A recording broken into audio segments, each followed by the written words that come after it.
කොහොමද කර්ටන් එක indie fashion වල අලුත් අප්ඩේට් එකක් ඇවිල්ලා දිනවා. ඔය බලන්න එන්න දෙපැත්තෙන් ප්ලේන් දෙයක් දාලා මැදින් print එක මේ වගේ අලුතෙන් ආපු ඩිසයින් එක උඩක් තියෙනවා print එක යටත් තියෙනවා මාරම quality වලට බලා ගන්න පුළුවන් කර්ටන් එක මේක print එක.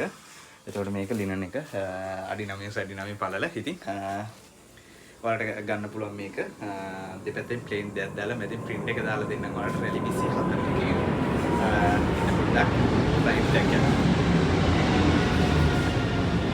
හරි මේක අඩි 9 අඩි 9 පළල මේක රැලි 8ක් තියෙන එකක. එතකොට දෙපැත්තෙන් ප්ලේන් දෙයක් ඇවිල්ලා මැදින් print එකකට එන්නේ. එතකොට ඒක දාලා දෙන්නම් ඔයාලට 20ට වෙන එක 14යි 300න්. හරිද?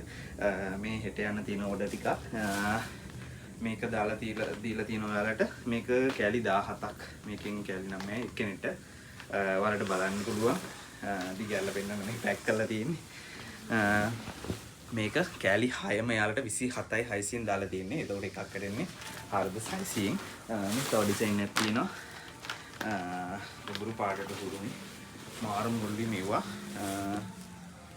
අඩි 9 අඩි 9 පළලනේ බලන්න ඩිසයින් එක මම ඩිසයින් ටික දානවාද අද හෙට අද ඉරිදා මේ හෙට යන තියෙන ඕඩර් ටිකක්. ඉතින් ඕඩර් එක අදම පේස් කරන්න මාරම ලස්සනයි ඩිසයින් තියෙනවා. මම දාන්නම් හෙට සඳුදා ෆොටෝ ටිකක් දාන්නම් පේජ් එක බලන්න නිශාන්දන ඉන්ඩි ෆැෂන් කියලා තියෙන්නේ.